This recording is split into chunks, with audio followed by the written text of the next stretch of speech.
Bueno, les contaba hace poquito, ¿no?, que se vienen las fiestas de fin de año para muchos o muchas. En esa celebración el alcohol está presente, pero cuando hablamos de alcoholismo, ahí son palabras mayores. De hecho, el alcohol causa un montón de muertes a nivel planetario importante.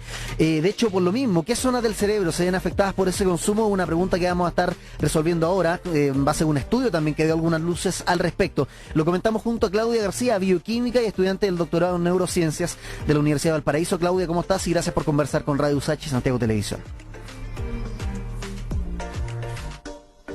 Hola, buenas tardes. Muy bien, muy gracias. ¿Y tú qué tal? Bien, bien. Oye, Claudia, cuéntanos un poquito sobre este análisis que ustedes comentaron también en una publicación desde el Centro, digamos, de Neurociencia de la Universidad de Valparaíso, que tiene varias conclusiones importantes, ¿no? Que las bebidas alcohólicas, por ejemplo, no son metabolizadas, perdón, son metabolizadas por ciertos órganos particulares. Entonces partamos, yo creo, por ahí.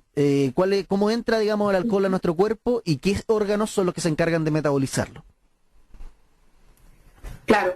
Bueno, pues el principal órgano que se encarga de metabolizarlo, como ya se sabe, típicamente es el hígado, ¿no?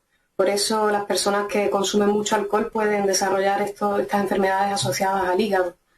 Pero lo que se descubre en este artículo en específico que comentamos es que no solo se metaboliza en el hígado el alcohol. O sea, el alcohol o la molécula del etanol, para poder ser expulsada de nuestro cuerpo, tiene que sufrir esta serie de transformaciones que la llevan a cabo proteínas o enzimas. Y como comentaba, no solo ocurre en el hígado, sino que, como demuestran en este estudio, también ocurre a nivel del cerebro, concretamente pues en ciertas áreas del cerebro, y entonces pues nos damos cuenta de que no solo es el hígado el que se puede ver afectado, también puede ser bastante el cerebro.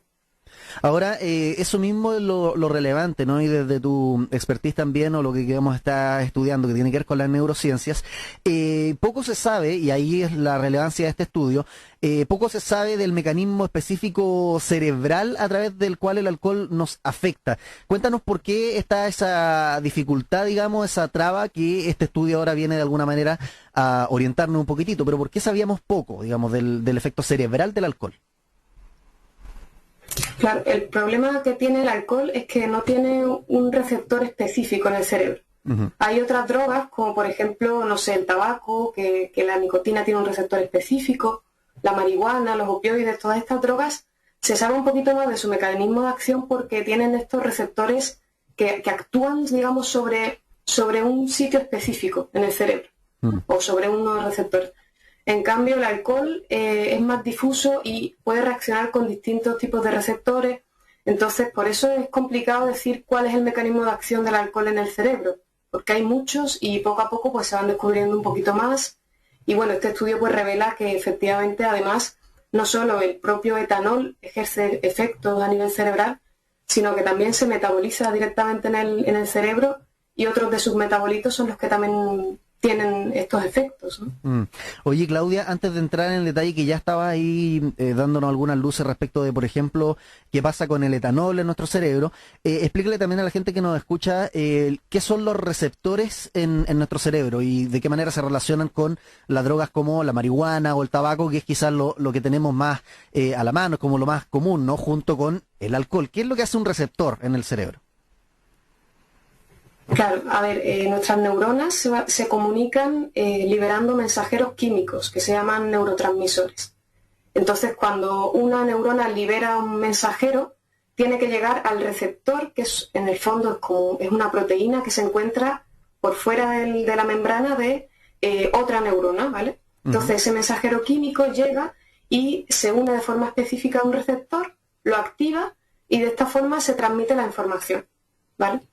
Entonces, por ejemplo, como comentaba, pues existen estos receptores nicotínicos que pueden, digamos, de forma específica la nicotina los puede activar. Existen receptores cannabinoides, que también los cannabinoides pueden activar. Sin embargo, el alcohol o el etanol actúa eso como de forma muy dispersa en muchos de los receptores que tenemos en nuestro cerebro, ¿vale? De muchos tipos de conexiones, por así decirlo. Y por ejemplo, bueno, recordar a los que nos escuchan por la radio, estamos conversando con Claudia García, bioquímica y estudiante del doctorado en neurociencias de la Universidad de Valparaíso, justamente sobre los efectos del alcohol en nuestro cuerpo. Y en esa línea ya entendido más o menos lo que son los neuroreceptores. ¿Qué es lo que pasa entonces con el alcohol? Tú nos adelantabas algo respecto de la molécula del etanol, pero puede afectar negativamente nuestro equilibrio, control de movimientos. Entonces, a nivel bioquímico, digamos, de las interacciones que pasan en nuestro cerebro, ¿por qué puede afectar de esa manera el etanol u otras moléculas que son parte del alcohol? Bien, pues lo que se descubre en el estudio del que estamos hablando es que el etanol se puede, como decía, se metaboliza en una zona particular del cerebro que se llama el cerebelo, ¿vale? Que es una zona que está encargada de la coordinación motora, de la función motora, también, bueno, también de las emociones, del lenguaje, pero principalmente una de las grandes funciones es la coordinación motora. Entonces, ¿qué pasa? Si el etanol finalmente va a ser metabolizado hasta generar acetato, y este acetato puede generar GABA, y el GABA es el principal neurotransmisor inhibitorio. Es decir, en nuestro cerebro siempre tiene que haber un equilibrio entre excitación e inhibición, ¿vale? Para que funcione correctamente. Excitación de las neuronas o inhibición de las mismas, y el GABA es el que se encarga de inhibirlas. Entonces, si el etanol está produciendo más GABA, al final lo que va a hacer es estar inhibiendo un poco esta zona del cerebro. Y entonces al inhibirla es por lo que se asocia, o cuando una persona ha consumido mucho alcohol, pues tiene esta descoordinación motora, ¿no? El mareo, estas sensaciones de no sentir control de tu cuerpo, ¿no? Bueno, y de hecho ahí está el gran avance, ¿no? Que los investigadores pudieron demostrar que el alcohol entonces no solamente se metaboliza en el hígado, en particular hay otras, digamos, moléculas, tú hablabas del acetato, ¿no? Que tiene un rol en el cerebelo importante. Entonces, cuéntanos también qué es lo que se hizo para poder llegar a este estudio. O sea, cuando uno habla de neurociencia ya nos suena un poco lejano, pero al momento de hacer estudios en nuestro cerebro, ¿cuáles son los principales mecanismos que se hace para poder estudiarlo? Yo entiendo que en este caso tuvo que ver con un estudio que se le llama de inmunofluorescencia. Entonces, si nos puede explicar también cómo fue ese método, ¿qué es la inmunofluorescencia? Claro, o sea, en primer lugar lo que hicieron fue demostrar que una de estas proteínas encargadas de metabolizar el etanol se encontraba en el cerebelo. Y eso lo demostraron tanto en ratón como en humano. Y para ello utilizaron este método de inmunofluorescencia, que en definitiva se basa en reconocer de forma específica alguna molécula que nosotros tengamos o que el ratón tenga en el cerebro, y lo que hace es entonces unirse un antígeno a un anticuerpo, y de esta forma el anticuerpo puede llevar un marcador fluorescente que, si luego lo vemos bajo un microscopio, va a emitir fluorescencia, y entonces podremos determinar que en ese sitio se ha unido ese antígeno, y de esa forma decir, digamos, que efectivamente está ahí la proteína. No sé si lo he explicado. Claro, o sea, en definitiva lo que pasó al final es como trasladable también al efecto en humanos, ¿no? Porque primero se le administró alcohol a los ratones y ellos sufrían estos denominados como mareos, ¿no? Y por tanto aguantaban también menor tiempo, supongo, desempeñando ciertas actividades físicas. Y en esa línea quería también volver a lo que tú mencionabas hace un rato, que eso eran los niveles de GABA, que me recordó mucho lo que pasa también con la gente que tiene resistencia insulínica, ¿no? Donde una cuestión detona el alza de otra cuestión, y así como todo un efecto en cadena. En este caso, el acetato, pasa algo con ello que hace que aumente los niveles de GABA. Cuéntanos, para profundizar en lo que es GABA, que quedó ahí como quizás dando vuelta en el aire, ¿cuál es la importancia de los niveles de aquello, del GABA? Claro, como comenté, el GABA es un neurotransmisor inhibitorio, ¿vale? Entonces, para producirse GABA, pues ocurren reacciones metabólicas, que no es más que la transformación de las moléculas a través de transformaciones químicas, se van transformando en otras, ¿no? Entonces, desde el etanol podemos pasar, primero se genera acetaldehído, después acetato, y el propio acetato puede, mediante otros ciclos de transformación metabólica, puede terminar generando el GABA. Y claro, y como comentaba, este es el neurotransmisor inhibitorio por excelencia. Entonces, va a estar aumentando la inhibición y si inhibimos ciertas zonas del cerebro, pues va a cambiar la actividad de esa zona, ¿no? Entonces, en concreto hablaba del cerebelo, pero también hay otras zonas que también se ven bastante afectadas por el etanol o por el alcohol, ¿no? Por ejemplo, el hipocampo, que está relacionado con la memoria, y por eso cuando también hay personas que beben mucho, al día siguiente no recuerdan bien lo que ha pasado el día anterior, pues eso también se puede ver un poco a la inhibición que ocurre en esa zona del cerebro, ¿no?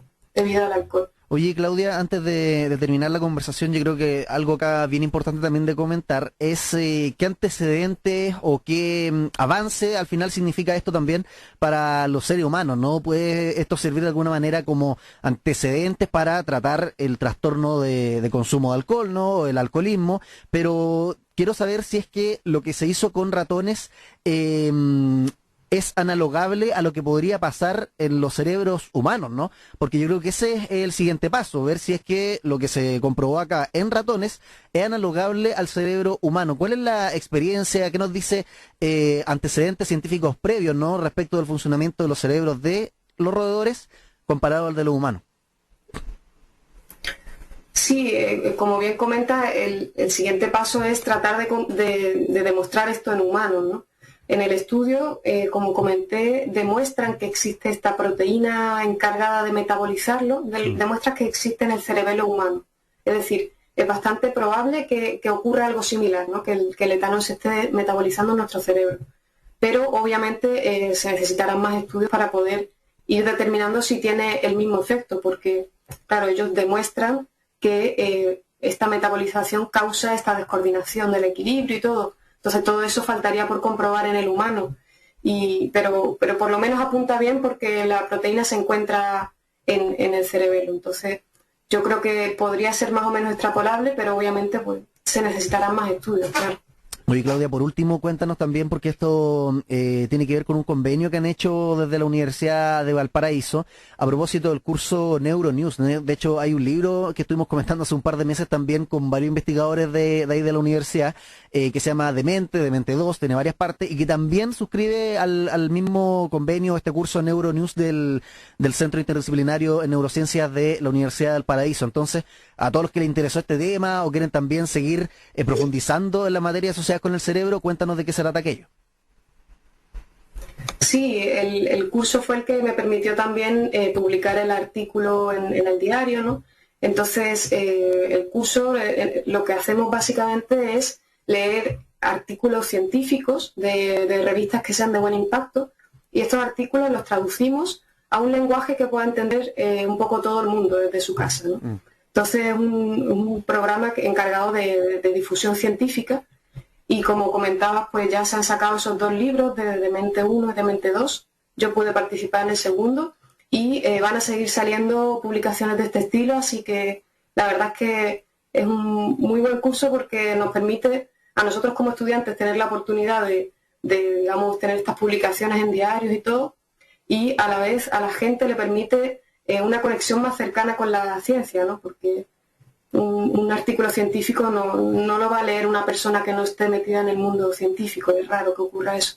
Claro, pero de esta manera pues sí que llega a la ciencia. Y es la misión también de nosotros acá en All You Need Is Lab, ¿no? La difusión, la divulgación científica, tecnológica. Así que, oye, te damos las gracias, Claudia, por conversar con nosotros sobre los efectos del alcohol en nuestro cerebro. Un abrazo grande, que estés bien. Muchas gracias. Hasta luego. Chao.